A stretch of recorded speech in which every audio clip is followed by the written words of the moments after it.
ሰላም ሰላም ቤተሰቦች የዛሬን ቀን የወርቅን መገበያ ዋጋ ስንት እንደሆነ ይዘንላችሁ መጥተናል። በሁሉም ካራት ዋጋቸው የት ደርሷል የሚለውን እንመለከታለን። ባለ 21 ካራት፣ ባለ 18 ካራት፣ ባለ 14 ካራቶችን ጨምሮ እንዲሁም ሌሎች ተጓዳኝ የሆኑ ካራቶችን ጨምረን እያንዳንዱን የዛሬን ዋጋ የምንነግራችሁ ይሆናል።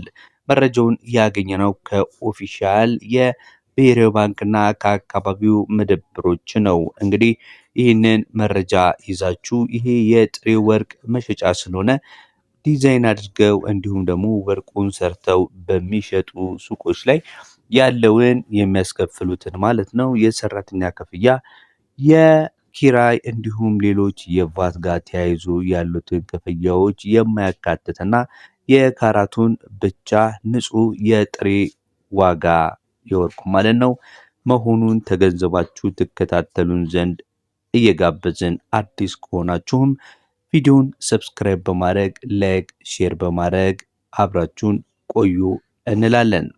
ዛሬ መረጃችን ተመሳሳይ ነው ከትላንት ጋር ወይስ የጨመረ ነገር አለ ወይስ አዲስ ነገር የለም የሚለውን እንከታተላለን።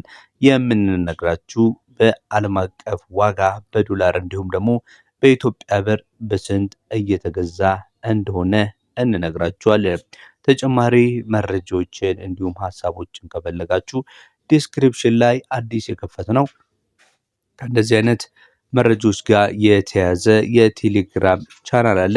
ዲስክሪፕሽን ላይ እናስቀምጥላችኋለን። እሱን ተጠቅማችሁ ሐሳብ አስተያየታችሁን የበለጠ መጻፍና እዛ ላይ ቀጥታ መልስን ማግኘት ትችላላችሁ። ዛሬ ቀጥታ የምናልፈው ወደ ካራቶቹና ወደ ወርቆቹ ዋጋ ይሆናል።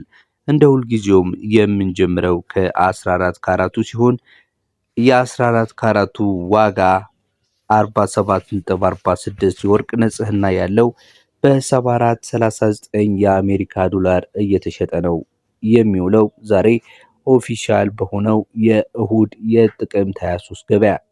በኢትዮጵያ ብር እስካላችሁኝ ደግሞ በ11318 ከ66 እየተሸጠ ይውላል። ባለ 15 ካራቱ የንጽህና ደረጃው 54.13 የሆነው በአሜሪካ ዶላር 7971 እየተሸጠ ሲገኝ በኢትዮጵያ ብር ደግሞ 12127 ከ42 ነው በመሸጥ ላይ የሚገኘው። ሌላኛው ካራታችን 16 ካራቱ